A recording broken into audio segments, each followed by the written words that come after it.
नमस्कार मेरे प्यारे साथियों। आज मैं आप लोगों के सामने श्रीमद् भागवत महापुराण के तृतीय स्कंद का जो है वो तीसरा अध्याय लेकर आई हूँ। और उस अध्याय का नाम क्या है तो भगवान के अन्य लीला चरित्रों का वर्णन। इससे पूर्व के अध्याय में भी हम लोग भगवान के लीलाओं के वर्णन को जाने, उनके लीलाओं का जो है वो हम लोग विस्तार से अध्ययन किए। फिर भी उनके इतने अनगिनत लीलाएं हैं कि अभी भी पूरा भागवत उनकी लीलाओं से भरा हुआ है।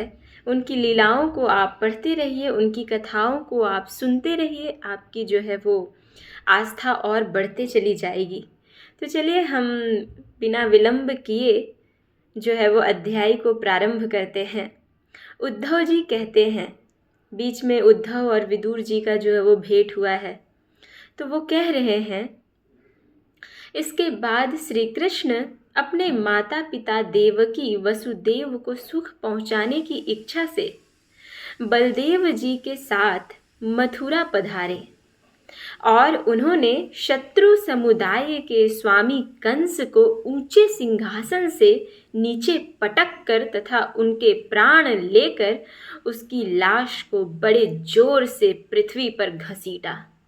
क्योंकि कंस जो है वो बहुत अत्याचार मचा चुके थे। आपको पता होगा भगवान श्री कृष्ण के जन्म के पूर्व जो है वो उन्होंने अपनी बहन की जो है वो कई बच्चों को जन्म लेते के साथ ही उन्होंने मार दिया। तो जिससे जो है वो फिर जो है वो अब क्योंकि भगवान को अवतार लेना था तो किसी न किसी तरह से इनको कोई मार नहीं सकता था, चाहे वो कंस कितना भी प्रयत्न कर ले। तो भगवान ही हैं, है ना। उनको कोई भी ना दबा सकता है, ना मार सकता है, ना पीट सकता है, ना कुछ गलत बोल सकता है, क्योंकि वो सर्वश्रेष्ठ हैं, देवाधिदेव हैं, जगतपति हैं। तो कंस को यहाँ पे जो है वो उन्होंने मार कर जान ले लिया उन्होंने, क्योंकि ऐसे पापियों को तो संहार करना जो है वो शास्त्रों में भी कहा गया है ना। सांदीपनी मुनि के द्वारा एक बार उच्चारण किए हुए सांगोपांग वेद का अध्ययन करके दक्षिणा स्वरूप उनके मरे हुए पुत्र को पंचजन नामक राक्षस के पेट से यमपुरी लाकर दे दिया। भीष्मक नंदनी रुक्मिणी के सौंदर्य से अथवा रुक्मी के बुलाने से जो शिशुपाल और उसके सहायक वहां आए हुए थे, उनके सिर पर पैर रखकर गांधर्व विधि के द्वारा विवाह करने के लिए अपनी नित्य संगिनी रुक्मणी को वे वैसे ही हरण कर लाएं जैसे गरुड़ अमृत कलश को लेकर आए थे। आपको पता होगा कि अमृत का कलश जो है वो राक्षसों के पास चला गया था, तो उसको हरण करके गरुड़ ही लेकर आए थे, है ना, और देवताओं को वो दिए थे। जैसे गरुड़ अमृत कलश को ले आते हैं, वैसे ही जो है वो भगवान श्री कृष्ण रुक्मणी को जो है वो हर कर ले आए। स्वयंवर में 7 बिना नथे हुए बैलों को नाथ कर नाग्न जीती अर्थात सत्या से विवाह किया। इस प्रकार मान भंग हो जाने पर मूर्ख राजाओं ने शस्त्र उठाकर राजकुमारी को छीनना चाहा, सत्या को, जिससे भगवान श्री कृष्ण ने विवाह किया था। तब भगवान श्री कृष्ण ने स्वयं बिना घायल हुए अपने शस्त्रों से उन्हें मार डाला। भगवान विषयी पुरुषों को लीला करते हुए अपनी प्राण प्रिया सत्यभामा को प्रसन्न करने की इच्छा से उनके लिए स्वर्ग से कल्प वृक्ष उखाड़ ले आया था। जो सत्यभामा है वो जब इंद्र के लोक में गई थी, भगवान श्री कृष्ण लेकर गए थे साथ में, तो वहाँ पे वो देखी कि कल्प वृक्ष जो है वो पूरा एकदम चमक रहा है, जगमगा रहा है, पूरा उस लोक को जो पूरा रोशनी फैला रहा है उस वृक्ष से। और कल्प वृक्ष की ये विशेषता है कि आपकी जो मनोकामनाएं रहेगी, आप जो उनसे मांगिएगा वो मिल जाता है। तो सत्यभामा को बहुत पसंद आया। अब सत्यभामा भगवान श्री कृष्ण से कही कि मुझे ये वृक्ष जो है वो अपने लोक में लेकर जाना है, पृथ्वी लोक में लेकर जाना है मुझे। वो जिद करने लगी, जबकि इंद्र का वो बहुत ही महत्वपूर्ण उनके लिए ये चीज़ था, कल्प वृक्ष। वो किसी को नहीं देते हैं, परंतु अब भगवान विष्णु जहाँ पे कुछ मांग दे और ना दे, ऐसा हो नहीं सकता। तो सत्यभामा एक तरह से भगवान श्री कृष्ण की परीक्षा भी ले रही थी कि देखते हैं कि ये हमारे लिए कितना करते हैं, है ना। क्योंकि रुक्मणी के लिए तो वो उनकी प्रेम निष्ठा अच्छी थी, बहुत अच्छी थी, क्योंकि रुक्मणी की जो प्रेम थी वो बहुत निश्चल थी और बहुत शुद्ध था। इसलिए भगवान ये भी देखते हैं कि किसका प्रेम, किसका स्वभाव, किसका आचरण कितना शुद्ध है, तो भगवान की भी लगाव जो है वो उनसे अधिक रहती है। ठीक है, तो सत्यभामा यहाँ पे वो परीक्षा ली। भगवान जो वो उनके कल्प वृक्ष को भगवान इंद्र से मांग कर पृथ्वी लोक ले आए, तो सत्यभामा अधिक बहुत प्रसन्न हो गई थी। आगे क्या है, तो वही कल्प वृक्ष उखाड़ ले आए।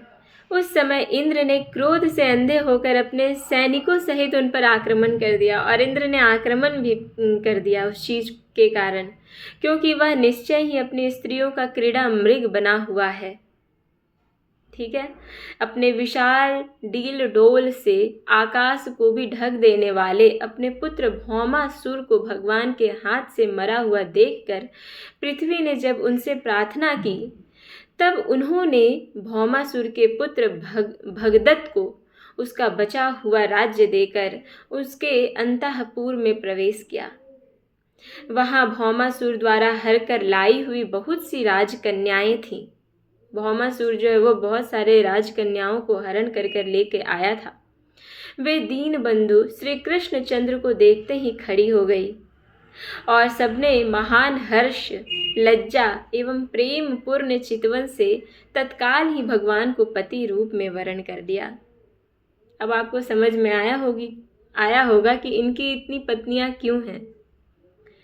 ऐसा कहा जाता है कि जो भगवान श्री कृष्ण को अत्यंत चाहने वाली होती है, भगवान उसको अपने हृदय से लगा लेते हैं। आप उनको पति रूप में चाहते हैं तो वो आपके पति बन जाएंगे। आप उनके भाई बंधु के रूप में चाहते हैं तो वो आपके भाई बन जाएंगे। वो आपके, अगर आप उनको पिता रूप में चाहते हैं तो वो आपके पिता भी बन जाएंगे। तो भगवान श्री कृष्ण जो है वो सारी जो स्त्रियां थी, है ना, उनको, जितनी भी राजकन्याएं थी, उनको अपने पत्नी रूप में स्वीकार किया।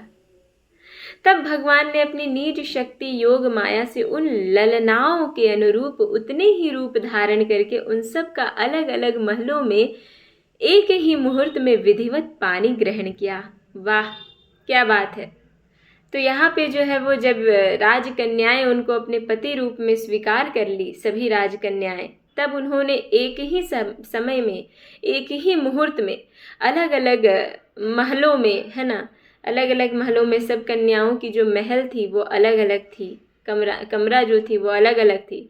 तो एक ही समय में वो अपने शक्ति के कारण जो है वो विभिन्न जगह उपस्थित होके और सभी कन्याओं से जो है वो उन्होंने पानी ग्रहण किया, अर्थात विवाह किया। अपनी लीला का विस्तार करने के लिए उन्होंने उनमें से प्रत्येक के गर्भ से सभी गुणों में अपने ही समान 10-10 पुत्र उत्पन्न किए, और सभी कन्याओं से जो है वो क्या किया, 10-10 पुत्र जो है वो उत्पन्न किए। जब काल यवन, जरासंध और शाल्वादी ने अपनी सेनाओं से मथुरा और द्वारकापुरी को घेरा था, तब भगवान ने नीच जनों को अपनी अलौकिक शक्ति देकर उन्हें स्वयं मरवाया था। तो भगवान कुछ नहीं करते हैं, सब आपसे ही करवाएंगे। बस शक्ति उनकी रहेगी, आशीर्वाद उनकी रहेगी, बाकी सारा कुछ करना आपको ही है। शंबर, द्विविध, बाणासुर, मूर, बलवल तथा दंत वक्त्र आदि अन्य योद्धाओं में से भी किसी को उन्होंने स्वयं मारा था और किसी को दूसरों से मरवाया। इसके बाद उन्होंने आपके भाई धृतराष्ट्र और पांडु के पुत्रों का पक्ष लेकर आए हुए राजाओं का भी संहार किया। इतने बड़े युद्ध हो गए महाभारत के, उसमें किनकी योगदान थी? भगवान श्री कृष्ण ना होते तो पांडव लोग भी जीत नहीं पाते, क्योंकि उनकी सेना बहुत कम थी। भले वो धर्म पुरुष थे, धार्मिक थे, परंतु फिर भी कौरव लोग भी धर्म धार्मिक थे, ऐसा नहीं है। उनमें भी जो सेनाएं थी वो बहुत बड़े बड़े योद्धा थे, बहुत बड़े बड़े धार्मिक पुरुष थे। पर भगवान श्री कृष्ण जहाँ पे रहे, जिनके साथ रहें, वो तो अवश्य ही उसकी जीत होती है, उसकी रक्षा होती है, क्योंकि उनको धर्म की स्थापना करना था।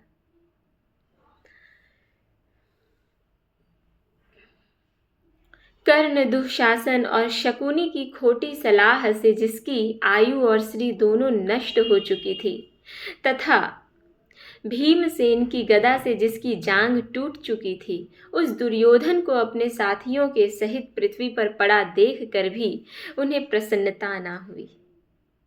वे सोचने लगे, यदि द्रोण, भीष्म, अर्जुन और भीमसेन के द्वारा इस 18 अक्षौहिणी सेना का विपुल संहार भी हो गया, तो इससे पृथ्वी का कितना भार हल्का हुआ।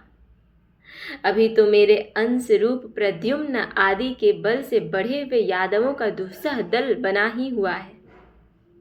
जब ये मधुपान से मतवाले हो लाल लाल आंखें करके आपस में लड़ने लगेंगे, तब उससे ही इनका नाश होगा। इसके सिवा और कोई उपाय नहीं है। असल में मेरे संकल्प करने पर ये स्वयं ही अंतर्धान हो जाएंगे। ऐसा सब बातें जो है वो उद्धव जी कह रहे हैं विदुर जी से।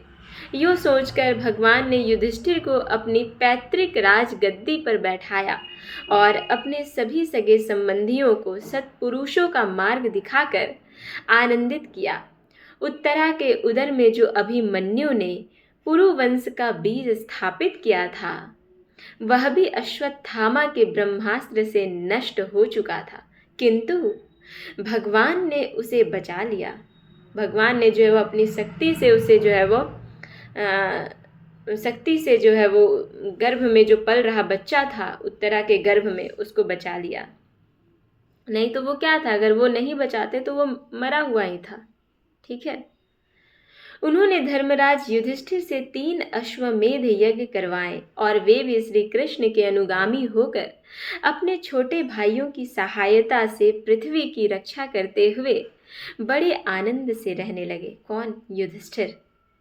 विश्वात्मा श्री भगवान ने भी द्वारकापुरी में रहकर लोक और वेद की मर्यादा का पालन करते हुए सब प्रकार के भोग भोगे, किंतु सांख्य योग की स्थापना करने के लिए उनमें कभी आसक्त नहीं हुए। उन्होंने प्रत्येक कर्म किया। हर कर्म जो भी हो रहा था महाभारत में, उसके पीछे जो मुख्य भूमिका थी वो भगवान की ही थी। परंतु इतने सारे कर्म करने के बावजूद भी वो कोई भी कर्म में जो है वो आसक्त नहीं हुए। ये भगवान की ही महिमा है। ऐसा मनुष्यों में नहीं होता, ऐसा भगवान ही कर सकते हैं। मधुर मुस्कान, स्नेहमयी चितवन, सुधामयी वाणी, निर्मल चरित्र तथा समस्त शोभा और सुंदरता के निवास, आपने अपने श्री विग्रह से लोक परलोक और विशेषतया यादवों को आनंदित किया। यादवों को जो है वो अपने स्नेहमयी चितवन से, सुधामयी वाणी से, निर्मल चरित्र से और समस्त शोभा और सुंदरता से जो है वो समस्त यादवों का ध्यान रखा और समस्त यादवों को जो है वो आनंदित किया, तथा रात्रि में अपनी प्रियाओं के साथ क्षणिक अनुराग युक्त होकर समयोचित विहार किया और इस प्रकार उन्हें भी सुख दिया। इस तरह बहुत वर्षों तक विहार करते करते उन्हें गृहस्थ आश्रम संबंधी भोग सामग्रियों से वैराग्य हो गया। ये भोग सामग्रियां ईश्वर के अधीन हैं और जीव भी उन्हीं के अधीन है। जितने भी इस संसार में आपको भोग भोगने की वस्तु दिखाई दे रही है, वो सब कुछ ईश्वर के हैं, आपके कुछ भी नहीं है। और आप भी ईश्वर के अधीन ही हैं। वो जो चाहेंगे वही होगा। आपके चाहने और न चाहने से कुछ नहीं होगा। इसीलिए तो रामचरितमानस में कहा गया है, होई ही सोई जो राम रचि राखा, को करि तर्क बढ़ावै साखा। होगा वही जो राम जी ने चाहा है। भगवान श्री राम जी जो चाहे हैं, जो लिख दिए हैं, वही होकर रहेगा। इसलिए हम सब भी जो है वो भगवान श्री राम के, भगवान के जो है वो अधीन है। ये भोग सामग्री ईश्वर के अधीन है और जीव भी उन्हीं के अधीन है। जब योगेश्वर भगवान श्री कृष्ण को ही उनसे वैराग्य हो गया, तब भक्ति योग के द्वारा उनका अनुगमन करने वाला भक्त तो उन पर विश्वास ही कैसे करेगा। एक बार द्वारकापुरी में खेलते हुए यदुवंशी और भोजवंशी बालकों ने खेल खेल में कुछ मुनीश्वरों को चिढ़ा दिया, गुस्सा दिलवा दिया। तब यादव कुल का नाश ही भगवान को अभिष्ट है ना। जब उनसे गलती हो गई है तो अब ये उन भगवान के लिए अभिष्ट क्या है कि हमारा कुल का नाश हो जाए।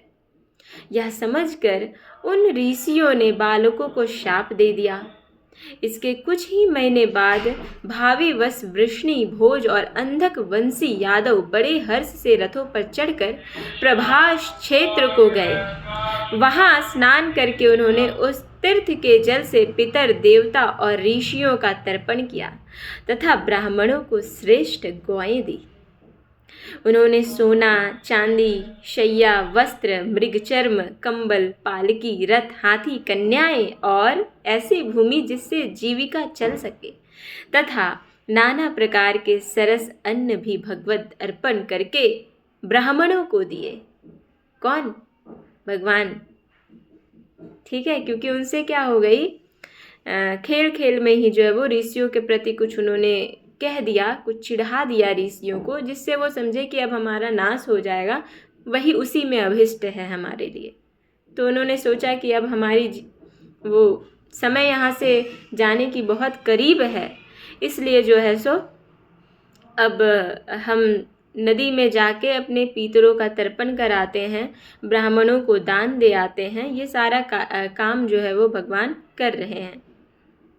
इसके पश्चात गौ और ब्राह्मणों के लिए ही प्राण धारण करने वाले उन वीरों ने पृथ्वी पर सिर टेक कर उन्हें ही प्रणाम किया, जिसको ये दान पुण्य कर रहे थे, है ना, क्योंकि ये तो भगवान है।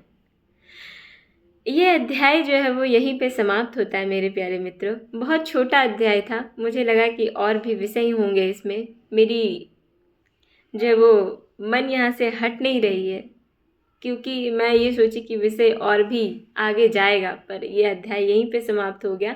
अगला अध्याय हम लोग अगले एपिसोड में देखेंगे। आप बने रहिए हमारे चैनल के साथ।